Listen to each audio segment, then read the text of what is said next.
this. Apropos of our point about MSNBC not being the sort of the equivalent of Fox in terms of the defining of people on the right.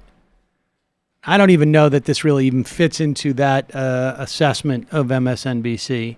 But, and, you know, I think people know, full disclosure, that I am a contributor at MSNBC. I'm not a full-time contributor, as it were. I'm sort of on an ad hoc basis, but I am under contract. And stuff like this is, and I don't watch it particularly much. I've done this show with David Gura. It's the latest iteration of Up, which started first by Hayes, and then I think Kornacki had it, and Gura. And Gura seems like a perfectly fine person. I don't know this commentator, but this is embarrassing.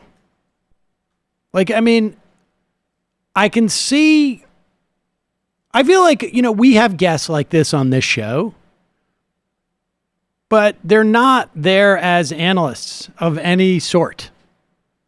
And to say something like this is a very weird thing to say, I think. But this is Mimi Rocah. She is an NBC legal analyst.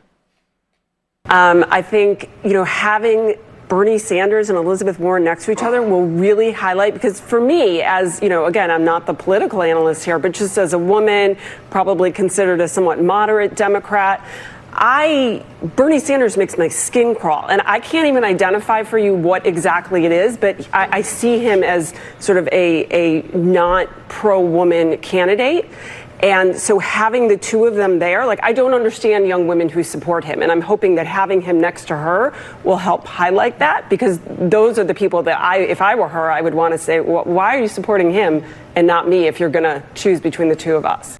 Do you have anything after that? Does anybody say anything like, that's a very weird analysis? Like, first off, let's just take it on, like, as if it wasn't grounded in just her own personal sort of like gut feeling. I can certainly, I can accept the argument that I want to see a woman to be president, that we have half the population of this country has received at least a subtextual message that women are not capable of being president, at least in the history of this country up to this point. I want to see a female president. I can also accept the notion of, I don't know if I would necessarily point to Elizabeth Warren particularly in terms of women's issues. I could see how she would be representative of certain feminist values. But I think there are probably other candidates who might be more oriented towards women's issues in particular in the Senate. But to say that Bernie Sanders is anti-women is, I mean, aside from, I mean, she says I'm not a political analyst, but it's just like factually incorrect. I don't think there's even a perception, broadly speaking, of that. Now, she says, like, I'm a moderate Democrat. But, I mean, can you imagine if someone said, I'm a moderate Democrat, and so Elizabeth Warren makes my skin crawl.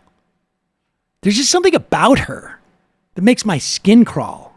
Or if someone said, I'm a, you know, like, I mean, to say that on television is stunning. But let's see if there's anybody who responded to it, because maybe, you know, it's one thing to say it. It's another thing to say it unchallenged. Get your bets in now. Not pro-woman candidate. And so having the two of them there, like, I don't understand young women who support him. And I'm hoping that having him next to her will help highlight that, because those are the people that if I were her, I would want to say, well, why are you supporting him and not me if you're going to choose between the two of us? We'll leave it there. Come back in just a moment. Mike Memley, thank you. Oh, all right. Oh, my God.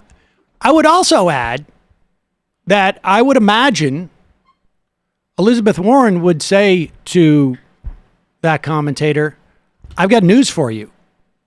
We're more closely aligned than anybody else on this stage. You know, I noticed it. I should have tagged this. I didn't keep track of it over the weekend because I wasn't online as much. But there was a quick, ask a candidate a question while they're getting on a plane or something like that, and they asked Bernie, "How's it going to be what is it going to be like when you and Warren are on stage together?" And he just looked and he went, "Intelligent." And kind of smirked and walked off. And so that's mostly been their dynamic together. I mean, to me though, it's not just obviously, I think it's totally disgusting and contemptible and just loathsome that woman would say that. And I think that there's not only couldn't you say that about Warren, I don't think there's actually another candidate period that you could get away with the sort of just baseless casual contempt for.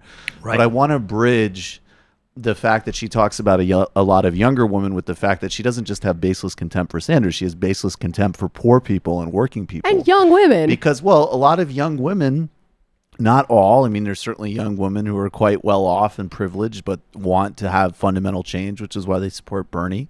But a lot of young women, they support Bernie actually because he is totally uncompromising on things like reproductive justice, but also because they're dealing with student loans and all of these other serious structural crises, which when someone like that talks, and that is why it's so offensive when you talk about Sanders that way, because to me, it's also you're coding on a total dismissal of the material crises of tens of millions of people. I also don't think she knows Elizabeth Warren policies. She doesn't care, but I think I would say in a smaller way, not knowing Elizabeth Warren's policies, frankly, the same contempt for working people. Right. It's all just my personal impression. Obviously, I have an easy as hell life, so I don't need to know.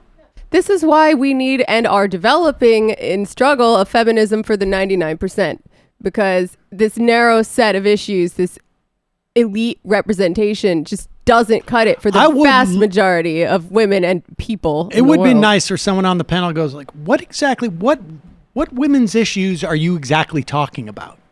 Well, Mimi Rocah has 247,000 followers on Twitter, but her account is protected as of right now, so I think she might have been hearing from social media. Maybe she's seen the wrong end of the ratio. No, I mean, I should thank people like her, honestly, because, I was a little hesitant to throw my hat in the ring as a political commentator.